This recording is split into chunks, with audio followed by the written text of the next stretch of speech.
તો ડિમોલેશનની કામગીરી મુદ્દે હાઈકોર્ટમાં સુનાવણીનો એક મુદ્દો હાઈકોર્ટમાં આવતીકાલે હવે હાથ ધરાશે આ અરજી પર વધુ સુનાવણી। હાઈકોર્ટમાં સુનાવણી દરમિયાન અરજદારે કરી હતી ધારદાર રજૂઆતો। 1903 થી આ રેકોર્ડ છે કે અહીંયા કબ્રસ્તાન હતું, આ દાવો કર્યો છે અરજદારે।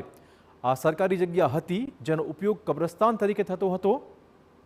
1947 થી આ જગ્યા સરકારી હતી, તેનું પોઝેશન આપવામાં આવ્યું હતું। આ કહેવું છે અરજદારનું। 2024ના રોજ કલમ 211 પ્રમાણે નોટિસ ફટકારાઈ હતી। શનિવારે રવિવારે ડિમોલેશન કરી નંખાયું। સામાન્ય રીતે આ દિવસોમાં સરકારી કામકાજ થતું નથી। 800થી વધુ કર્મચારીઓ દ્વારા આ કામગીરી કરવામાં આવી હતી।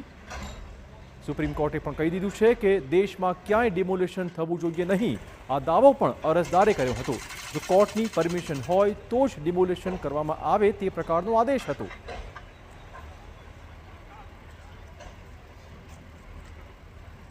તો અરજદારની વાતો સામે સરકારી વકીલે રજૂઆત કરી હાઈકોર્ટમાં।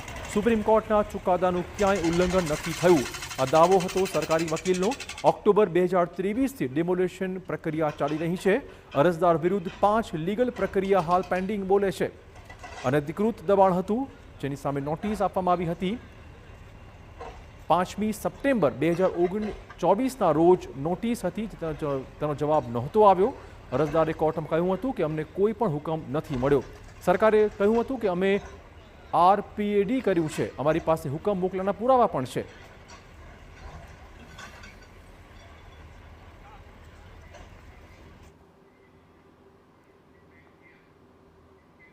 અને હવે